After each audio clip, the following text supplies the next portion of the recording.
Welcome to the Baseface Network.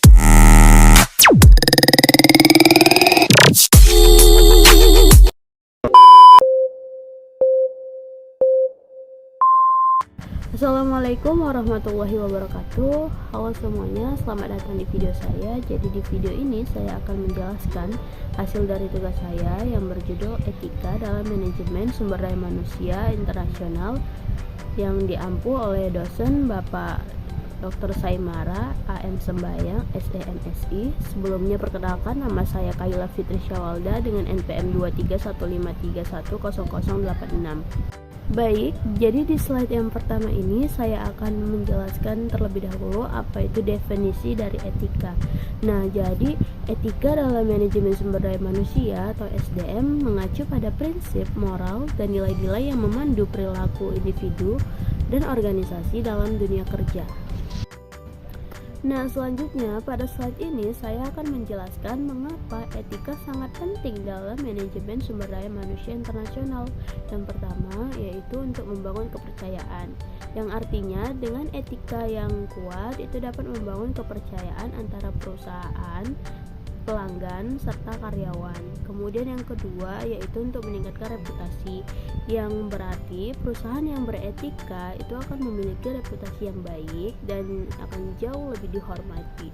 Kemudian yang ketiga yaitu untuk meningkatkan kinerja, yang artinya lingkungan kerja yang etis itu dapat meningkatkan motivasi serta produktivitas karyawan. Nah, kemudian di slide yang ini saya akan menjelaskan prinsip-prinsip etika dalam manajemen sumber daya manusia internasional. Nah, di dalam prinsip yang pertama yaitu keadilan dan kesetaraan, yang artinya setiap karyawan harus diperlakukan dengan adil dan setara tanpa memandang asal negara, ras, gender, agama, atau latar belakang lainnya. Jadi setiap karyawan itu harus diperlakukan secara adil dan setara. Kemudian di prinsip yang kedua yaitu hormat terhadap keragaman budaya, yang artinya perusahaan harus memahami dan menghargai perbedaan budaya di antara karyawan.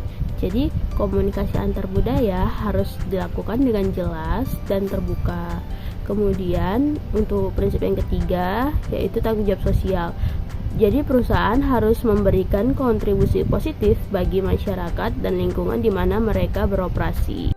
Nah, kemudian untuk di slide yang ini saya akan menjelaskan penerapan etika dalam manajemen sumber daya manusia internasional. Nah, yang pertama itu diterapkan dalam rekrutmen dan seleksi, yang artinya penerapan etika dalam hal ini mencakup rekrutmen yang adil, di mana proses seleksi itu harus transparan dan bebas dari diskriminasi.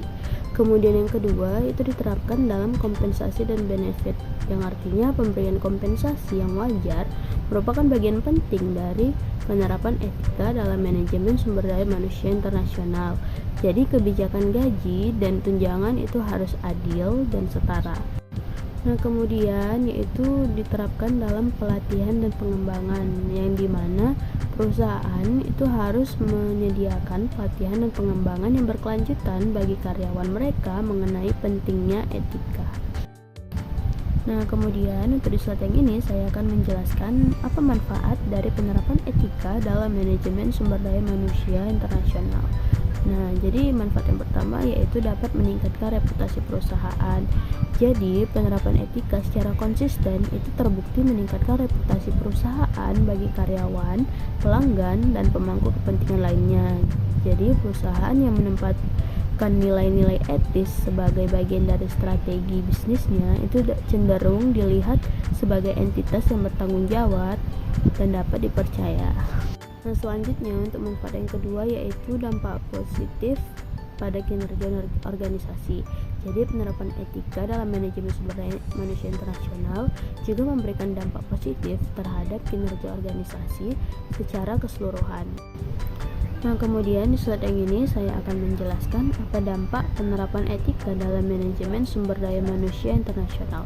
Nah, jadi dalam tugas ini saya mengambil dua dampak. Yang pertama berdampak terhadap karyawan, yang kedua berdampak terhadap lingkungan kerja internasional. Nah, untuk yang pertama saya akan menjelaskan dampak terhadap karyawan terlebih dahulu. Jadi dampak yang terhadap karyawan itu yang pertama berdampak kepada kepuasan dan loyalitas karyawan. Nah, yang artinya karyawan akan merasa bangga dan puas bekerja di perusahaan yang peduli pada keberlanjutan dan tanggung jawab sosial. Yang kedua yaitu berdampaknya dalam pengembangan keterampilan dan kesempatan relawan. Jadi partisipasi dalam kegiatan sukarela itu dapat mengembangkan keterampilan serta kepemimpinan, kerja tim, dan manajemen proyek.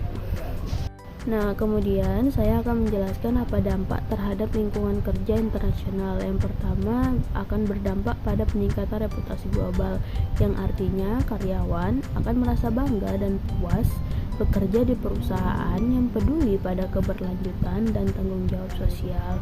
Kemudian yang kedua itu akan berdampak pada inovasi dan efisiensi operasional, yang dimana penerapan etika itu juga mendorong inovasi dan efisiensi operasional, mengurangi biaya jangka panjang dan dampak lingkungan juga. Dan yang terakhir berdampak pada budaya perusahaan yang positif. Jadi penerapan etika yang tepat itu dapat membangun budaya perusahaan yang inklusif dan berorientasi pada nilai. Jadi menciptakan suasana kerja yang harmonis di berbagai negara. Nah, kemudian di slide yang terakhir ini saya akan menjelaskan apa tantangan dalam penerapan etika dalam manajemen sumber daya manusia internasional. Nah, tantangan yang pertama itu ada dalam perbedaan budaya, yang artinya perbedaan budaya antara negara itu dapat mempengaruhi persepsi dan penerapan etika. Jadi nilai-nilai budaya yang berbeda itu juga dapat mempengaruhi bagaimana etika diterapkan dalam manajemen sumber daya manusia internasional. Kemudian tantangan yang kedua yaitu ada dalam regulasi yang berbeda. Jadi perbedaan regulasi dan standar hukum antar negara dapat menjadi hambatan dalam implementasi etika secara konsisten. Nah, untuk bagian akhir ini saya akan menjelaskan kesimpulan dari seluruh tugas saya ini. Jadi, kesimpulannya adalah etika itu dalam manajemen sumber daya manusia internasional itu merupakan fondasi yang sangat penting dalam mengelola tenaga kerja yang beragam di berbagai negara. Baik, itu saja yang dapat saya sampaikan dari materi tugas saya ini. Saya memohon maaf apabila banyak sekali kesalahan dan kekurangan dalam proses pembuatan tugas video ini. Saya akhiri, wassalamualaikum warahmatullahi wabarakatuh.